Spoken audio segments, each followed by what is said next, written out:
ವಿ4 ನ್ಯೂಸ್ಗೆ ಸ್ವಾಗತ ಹೇಳ್ತಾ ಇದ್ದಾರೆ. ಕತೆ ಕಾರಣ. ಪ್ರಧಾನಿ ಮೋದಿಯವರು ಬ್ರೂನೆ ಅನ್ನುವಂಥ ಒಂದು ಚಿಕ್ಕ ದೇಶದಲ್ಲಿದ್ದಾರೆ. ನಮ್ಮ ಏಷ್ಯಾ ಖಂಡದ ದೇಶ. ಈ ಬ್ರೂನೆಯ ಸುಲ್ತಾನ ಏನಿದ್ದಾನೆ, ಈಗಿನ ಹುಡುಗರು ಹುಟ್ಟುವುದಕ್ಕೆ ಮೊದಲು ಅಂದರೆ IT-BT ಬರುವುದಕ್ಕೆ ಮುಂಚೆ ಜಗತ್ತಿನ ಅತ್ಯಂತ ದೊಡ್ಡ ಶ್ರೀಮಂತ ಅಂದರೆ ಬ್ರೂನೆ ಸುಲ್ತಾನ.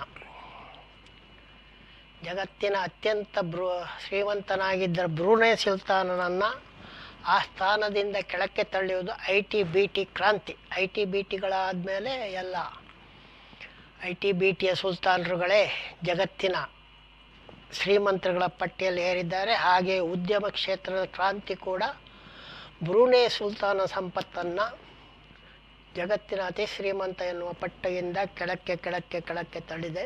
ಅದು ಎರಡನೇ ವಿಚಾರ. ಬ್ರೂನೆಯಲ್ಲಿ ಪ್ರಧಾನಿಯವರು ಆ ದೇಶ ಮತ್ತು ಈ ದೇಶದ ಕೆಲವು ಮೈತ್ರಿಯ ಬಗೆಗೆ ಮಾತಾಡ್ತಾ ಇದ್ದಾರೆ. ಅದು ಒಳ್ಳೆಯ ಬೆಳವಣಿಗೆ. ಆದರೆ ನಮ್ಮ ಪ್ರಧಾನಿ ಮೋದಿಯವರಿಗೆ ಕೊನೆಗೂ ಕೂಡ ಮಣಿಪುರಕ್ಕೆ ಹೋಗಲಿಕ್ಕೆ ಆಗಲೇ ಇಲ್ಲ. 1.5 ವರ್ಷದಿಂದ ಗಲಾಟೆ ನಡೆದರೂ ಮಣಿಪುರಕ್ಕೆ ಹೋಗಲಿಕ್ಕೆ ಪುರ್ಸೊತ್ತು ಇರಲಿಲ್ಲ, ಆಗಲಿಲ್ಲ. ಅದೇ ರೀತಿ ತ್ರಿಪುರಾ ಕಡೆ ಹೋಗ್ಲಿಕ್ಕಾಗೋದಿಲ್ಲ. ಇಂಥದ್ದೆಲ್ಲ ಕೆಲವು ಇದ್ದಾವೆ. ಅದು ಇದ್ರೂ ಕೂಡ ಎರಡು ದೇಶಗಳ ನಡುವೆ ನಡೆಯುವಂಥ ಮಾತುಕತೆಗಳು ಭಾಳ ಮುಖ್ಯವಾಗಿರ್ತದೆ. ಅದು ನಡೆಯಲಿ. ಇನ್ನು ಮೊನ್ನೆ ನಡೆದಂಥ ಸರಕಾರಿ ನೇಮಕಾತಿ ಪರೀಕ್ಷೆಯಲ್ಲಿ ಭಾಷಾಂತರದ ಅವಾಂತರ ಕಂಡು ಬಂದಿತ್ತು. ಭಾಷಾಂತರದ ಅವಾಂತರ ಬೆಂಗಳೂರಿನಲ್ಲಿ ಹೇಗಿರ್ತದಂದರೆ, ನಮಗೆ ಭಾಳ ಚೆನ್ನಾಗಿ ಗೊತ್ತಿದೆ. ಸರಕಾರದ ಭಾಷಾಂತರ ಅಂದರೆ ಹೆಚ್ಚು ದುಡ್ಡು ಸಿಗ್ತದೆ. ಅದನ್ನು ಕೆಲವು ಪಟ್ಟಭದ್ರ ಭಾಷಾಂತರ ಏಜೆನ್ಸಿಗಳೇ ಪಡೀತವೆ. ಅವರಿಗೇ ಕೊಡ್ತಾರೆ ಅವರು ಸರಕಾರದ ಟ್ರಾನ್ಸ್ಲೇಷನ್ಗಳನ್ನು. ಸರಕಾರದ ಯಾವುದೇ ಟ್ರಾನ್ಸ್ಲೇಷನ್, ಅದು ನಾನಾ ಇಲಾಖೆಗಳದ್ದು ಇರ್ಬೋದು ಅಥವಾ ಶಿಕ್ಷಣ ಇಲಾಖೆ, ಅವರಿಗೆ ಕೊಡ್ತಾರೆ. ಅವರೇನು ಮಾಡ್ತಾರೆ, ಅವರು ಅದನ್ನು ಯಾವುದಾದ್ರೂ ಒಬ್ಬರು ಪ್ರೊಫೆಸರ್, ಕಾಲೇಜಿನ ಲೆಕ್ಚರರ್ಗಳಿಗೆ ಕೊಡ್ತಾರೆ ಟ್ರಾನ್ಸ್ಲೇಷನ್ ಮಾಡೋಕ್ಕೆ. ಆ ಲೆಕ್ಚರರ್ಗಳು ಇನ್ನೂ ದೊಡ್ಡ ಕದೀಮರು. ಅವರು ಯಾರು ಬಡ ಭಾಷಾಂತರಕಾರ ಇದ್ದರೆ ಅವರಿಗೆ ಕೊಟ್ಬಿಟ್ಟು 3 ಕಾಸಿನಲ್ಲಿ ಟ್ರಾನ್ಸ್ಲೇಷನ್ ಮಾಡಿಸ್ತಾರೆ. ಇದು ಬೆಂಗಳೂರಿನಲ್ಲಿ ಇರುವಂಥ ಸ್ಥಿತಿ. ಈಗ ಏನಾಗಿದೆ ಅಂತೇಳಿದರೆ, ಈ ಕೆಲವರು ಏನು ಮಾಡ್ತಾರೆ, ಗೂಗಲ್ ಟ್ರಾನ್ಸ್ಲೇಷನ್ ಮಾಡಿ ಯಾವ್ಯಾವುದನ್ನು ಕೊಡುವುದನ್ನು ಇತ್ತೀಚಿನ ದಿನಗಳಲ್ಲಿ ಅನುವಾದ ಎನ್ನುವಂಥದ್ದು ಒಂದು ಗೇಲಿಯಾಗಿದ್ದು, ಅದು ಪರೀಕ್ಷೆಯ ಪ್ರಶ್ನೆ ಪತ್ರಿಕೆವರೆಗೆ ಬಂದಿರುವಂಥದ್ದು ಈ ದೇಶದ ದೊಡ್ಡ ದುರಂತ. ಹಾಗೂ ಭಾಷಾಂತರಕಾರರ ಬಗ್ಗೆ ಯಾವುದೇ ರೀತಿಯ ಸಮೀಕ್ಷೆ ಇಲ್ಲದೆ ಇರುವುದು ಹಾಗೂ 3 ಕೈಗಳಿಗೆ ಭಾಷಾಂತರ ಬದಲಾಗುವುದು ಕೂಡ ಒಂದು ದೊಡ್ಡ ಶೋಷಣೆಯ ಇನ್ನೊಂದು ದಾರಿ ಅನ್ನುವುದು ಕೂಡ ಆಗಲಾಗಿದೆ.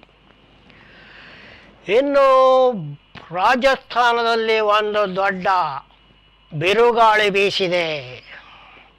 ಲಾಲ್ ಕೋಟ್ನ BJP ಶಾಸಕರಾಗಿರುವಂಥ ರಾಮ್ ಛಮೀನಾ ಅವರೇನು ಹೇಳಿದ್ದಾರೆ, ರಾಮ್ ವಿಲಾಸ್ ಮೀನಾ ಅವರು ಲಾಲ್ ಕೋಟ್ನ, ರಾಜಸ್ಥಾನದ ಲಾಲ್ ಕೋಟ್ ವಿಧಾನಸಭಾ ಕ್ಷೇತ್ರದ ಶಾಸಕರು, BJPಯ ಶಾಸಕರು. ಅವರು ಏನು ಹೇಳಿದ್ದಾರೆ ಅಂತ ಹೇಳಿದರೆ, ರಾಜಸ್ಥಾನದ ಎಲ್ಲ ಮಂತ್ರಿಗಳು ಕಳ್ಳರು ಅಂತ ಹೇಳಿದ್ದಾರೆ.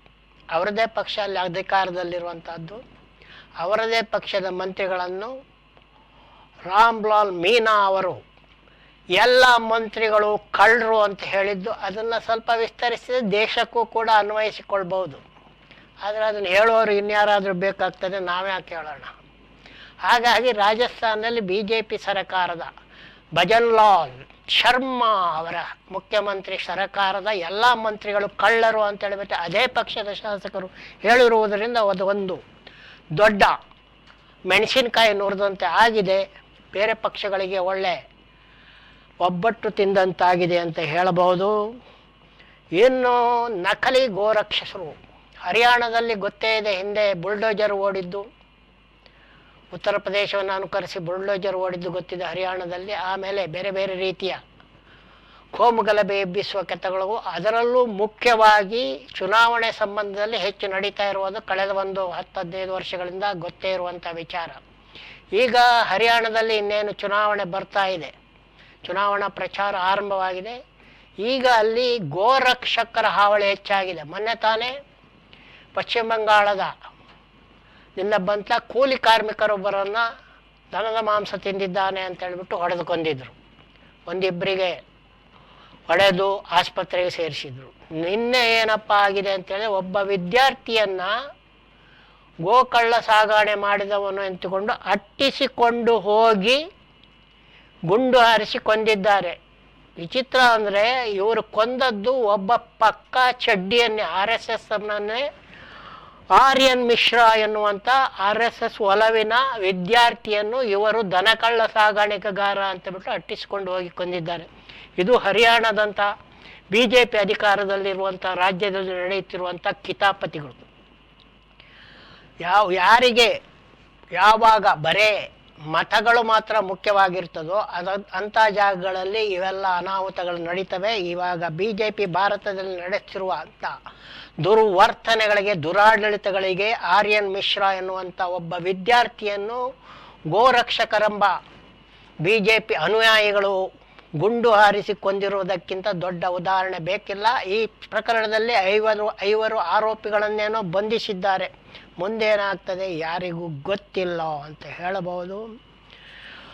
ಪಶ್ಚಿಮ ಬಂಗಾಳದಲ್ಲಿ ಮಮತಾ ಬ್ಯಾನರ್ಜಿಯವರು ನಿನ್ನೆ ಅತ್ಯಾಚಾರಿಗಳಿಗೆ ಗಲ್ಲು ನೀಡುವಂಥ ಮಸೂದೆಯನ್ನು ಮಂಡಿಸಿ ಅಪರಾಜಿತ ಅಂತ ಹೆಸರಿಡಲಾಗಿದೆ. ಆ ಹೊಸ ಮಸೂದೆಗೆ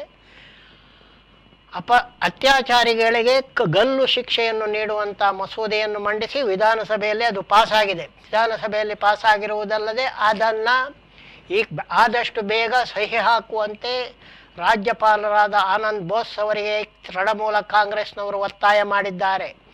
ಇದರ ನಡುವೆ ಮಮತಾ ಬ್ಯಾನರ್ಜಿಯವರು, ಪಶ್ಚಿಮ ಬಂಗಾಳದ ಮುಖ್ಯಮಂತ್ರಿ ಆಗಿರುವಂಥ ಮಮತಾ ಬ್ಯಾನರ್ಜಿಯವರು ಇನ್ನೊಂದು ಮಾತನ್ನು ಕೂಡ ಹೇಳ್ತಾ ಇದ್ದಾರೆ.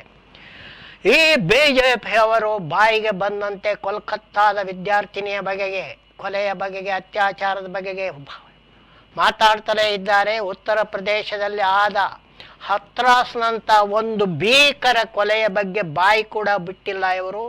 ಇಡೀ ದೇಶದಲ್ಲೂ ಕೂಡ ಬಾಯಿ ಬಿಡದೆ ಓಡಾಡ್ತಾ ಇದ್ದಾರೆ. ಇಂಥ ಅತ್ಯಾಚಾರಗಳ ಬಗ್ಗೆ ಮಾತನಾಡುವಾಗ ಯಾವುದೇ ರೀತಿಯ ಒಂದು ಪಕ್ಷಪಾತವನ್ನು ಇಟ್ಟುಕೊಳ್ಳದೆ ಎಲ್ಲ ಅತ್ಯಾಚಾರಗಳ ಬಗೆಗೆ ಮಾತನಾಡಬೇಕು. ಆದರೆ BJPಯವರು ಕೋಲ್ಕತ್ತಾದಲ್ಲಿ ಮುಗಿಬಿದ್ದಿದ್ದಾರೆ, ಬೇರೆ ಕಡೆ ಬಾಯಿ ಮುಚ್ಚಿಕೊಂಡಿದ್ದಾರೆ ಎನ್ನುವಂಥ ಮಾತನ್ನು ಮಮತಾ ಬ್ಯಾನರ್ಜಿಯವರು ಹೇಳಿದ್ದಾರೆ. ಕರ್ನಾಟಕದಲ್ಲಿ ಕೂಡ ಒಂದು ರಾಜಭವನ ಮತ್ತು ಮುಖ್ಯಮಂತ್ರಿಗಳ ಮಾತು ನಡೆದಿದೆ. ಏನಂತ ಹೇಳಿದ್ರೆ, BJPಯ ಛಲವಾದಿ ನಾರಾಯಣ ಸ್ವಾಮಿ ಅವರ ವಿರುದ್ಧ ಕಾಂಗ್ರೆಸ್ನವರು ರಾಜ್ಯಪಾಲರಾಗಿರುವಂಥ ಗೆಹ್ಲೋಟ್ ಅವರಿಗೆ ಒಂದು ಮನವಿಯನ್ನು ಕೊಟ್ಟಿದ್ದಾರೆ. ಈ ಛಲವಾದಿ ನಾರಾಯಣ ಸ್ವಾಮಿ ಅವರು AC ನಿವೇಶನವನ್ನು ಪಡೆದುಕೊಂಡು ಅದರಲ್ಲಿ ದಮ್ ಬಿರಿಯಾನಿ ಮಾರಾಟ ಮಾಡುವವರಿಗೆ ಒಂದು ಶೆಡ್ ಹಾಕಿಕೊಟ್ಟು ಅದರಲ್ಲಿ ದಮ್ ಬಿರಿಯಾನಿ ವ್ಯಾಪಾರಕ್ಕೆ ಅವಕಾಶ ಮಾಡಿಕೊಟ್ಟಿದ್ದಾರೆ. ಇದು AC ನಿವೇಶನವನ್ನು ಪಡೆದು ಹೀಗೆ ಕಮರ್ಷಿಯಲ್ ಆಗಿ ಬಳಸುವಂತಿಲ್ಲ ಎಂದು ಈ ಬಗೆಗೆ ಕ್ರಮ ತೆಗೆದುಕೊಳ್ಳಬೇಕೆಂದು ಛಲವಾದಿ ನಾರಾಯಣ ಸ್ವಾಮಿಯವರ ವಿರುದ್ಧ ಕಾಂಗ್ರೆಸ್ನವರು ರಾಜ್ಯಪಾಲರಿಗೆ ಮನವಿಯನ್ನು ಕೊಟ್ಟಿದ್ದಾರೆ. ಆ ಸಂದರ್ಭ ಹಿಂದೆ BJPಯವರು ಮನವಿಯನ್ನು ಕೊಡುವಾಗ ಮಾತು ಬಾರದೆ ಕೂತಿದ್ದ ತಾವರ್ಚಂದ್ ಗೆಹ್ಲೋಟ್ ಅವರು ಇವಾಗ ಕೇಳಿದ್ದಾರೆ, ಮುಡ ಹಗರಣ ಕೂಡ ಇದೇ ಮಾದರಿಯದಲ್ಲವೇ ಎನ್ನುವಂಥ ಪ್ರಶ್ನೆಯನ್ನು ಅವರು ಕೇಳಿದ್ರಂತೆ. ಇದಕ್ಕೂ ಸಂಬಂಧವಿಲ್ಲ, ಅದು ಬೇರೆ ಇದು ಬೇರೆ ಅನ್ನುವ ಮಾತನ್ನು ಕಾಂಗ್ರೆಸ್ನವರು ಹೇಳಿದ್ದಾರಂತೆ. ಎಲ್ಲ ಅಂತೆಕಂತೆಗಳ ನಡುವೆ ಮುಂದೇನು ಎನ್ನುವಂಥದ್ದು ಒಂದು ದೊಡ್ಡ ಸಂತೆ ಆಗಿದೆ. ಇದರ ನಡುವೆ 4500 ಪುಟಗಳು, 4500 ಪುಟಗಳ ದೋಷಾರೋಪ ಪಟ್ಟಿ ಸಿದ್ಧವಾಗಿದೆ. ಆ ದೋಷಾರೋಪ ಪಟ್ಟಿ ಯಾರ ಬಗೆಗೆ? ರೇಣುಕಾಸ್ವಾಮಿ ಎಂಬವರನ್ನು ಕೊಲೆ ಮಾಡಿದ ನಟ ದರ್ಶನ್ ಮತ್ತು ಅವರ ತಂಡದ ಗ್ಯಾಂಗಿನ ಬಗೆಗೆ 4500 ಪುಟಗಳ ದೋಷಾರೋಪ ಪಟ್ಟಿ ಸಿದ್ಧವಾಗಿದ್ದು, ಆ ದೋಷಾರೋಪ ಪಟ್ಟಿಯನ್ನು ಹಿಂದೆ ಸಲ್ಲಿಕೆ ಮಾಡಲಿರುವುದಾಗಿ ತಿಳಿದು ಬಂದಿದೆ. ಹಾಗಾಗಿ ರೇಣುಕಾಸ್ವಾಮಿ ಕೊಲೆಯ ಪಟ್ಟದ ಕಡೆಯ ಮಟ್ಟಿಗೆ FIR ಪ್ರಥಮ ಮಾಹಿತಿ ವರದಿಯ ಬಳಿಕ ದೋಷಾರೋಪ ಪಟ್ಟಿ ಕೂಡ ದಾಖಲಾಗುತ್ತಿದ್ದು, ವಿಚಾರಣೆಯ ಒಂದು ರೀತಿಯಲ್ಲಿ ಒಂದು ಪ್ರಮುಖ ಹಂತವನ್ನು ಮುಟ್ಟಿದಂತಾಗಿದೆ ಎಂದು ಹೇಳುತ್ತಾ ಕತೆ ಕಾರಣಕ್ಕೆ ಒಂದು ಸಣ್ಣ ವಿರಾಮವನ್ನು ಹಾಕಿ ನೀವೆಲ್ಲ ನೋಡ್ತಾ ಇರಿ ನಮ್ಮ V4 ನ್ಯೂಸ್ ಹಾಗೂ ನಮ್ಮ ಯೂಟ್ಯೂಬ್ ಚಾನಲ್ಗೆ ತಾವೆಲ್ಲ ಸದಸ್ಯರಾಗಿ ಅಂತ ಹೇಳುತ್ತಾ ತಮಗೆಲ್ಲ ಮಾಡ್ತಾ ಇದ್ದೇನೆ ಒಂದು ದೊಡ್ಡ ನಮಸ್ಕಾರ.